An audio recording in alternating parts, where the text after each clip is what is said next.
wears actually two hats here. She's the associate editor of the Satellite Executive Briefing, which I edit, and she wrote the headline article on high-throughput satellites in the EMEA region. And she also is president of a consulting company, Definitive Direction. Correct. Which is the market research and then consulting arm, which we work together in this venture. So, Elisabeth, you wrote this article about high-throughput satellites. Does it confirm what you've seen on the floor here at the IBC, or you've learned more things since? It pretty much confirms what we already thought, that that is very much the trend at the moment. That obviously, as we all know, everyone is moving towards the high throughput. It's being used for a lot of things besides the traditional consumer broadband. It's been used for some of the local TV spots, and also in other areas, particularly for maritime and for delivery of video to aviation, to airplanes.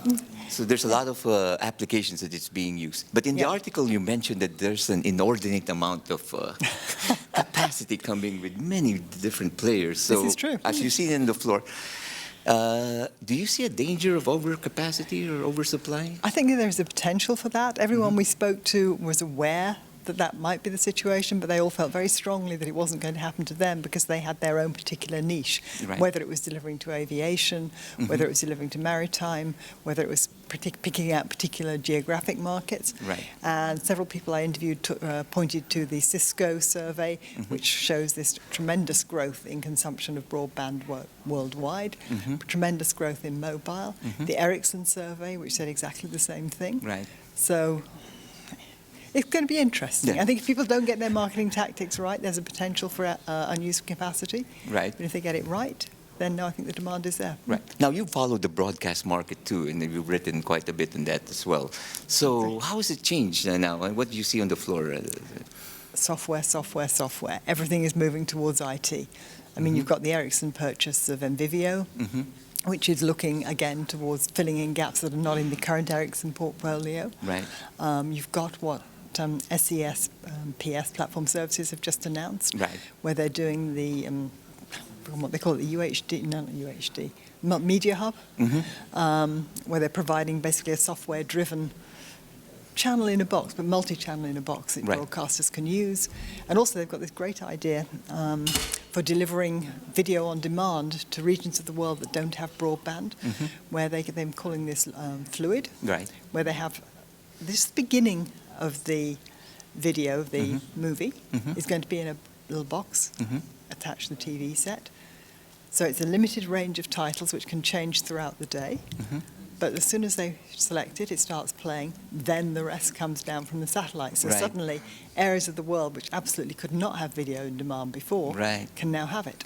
And there's a lot of OTT stuff, over-the-top stuff. Yes, but this is for areas where there isn't OTT because they don't have the broadband. Now, what does that portend for the satellite industry? You know, all software-based, IP-based. Does that mean that there's going to be less demand for capacity, or? I don't think so. Do you? No, I mean, come on, look at it. Satellite can do IP. We've got UHD coming.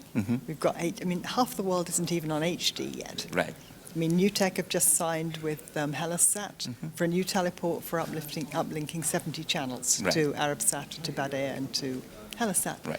But only 10% of those are actually HD now. So there's tremendous potential for the rest of the world. It's not. North America is largely HD, but even in North America, there's still a significant portion of SD. So that capacity is going to expand, and that's going to take us up. So that seems to be the same thing that I've been picking up. You know, that satellite will always be a part of it. It's going to be more hybrid, though, than supposed to before, when it was just the only game in town to distribute, you know, across continents. So it's still a very important part of the puzzle. And that's good for us and for everyone. Well, reporting here from Amsterdam, this is Virgil Labrador, and for more information on the global trends in the industry, EUsatcom is always a very good resource, and their conference here, and we hope more will watch that, and also our publications, satellitemarkets.com. Thank you.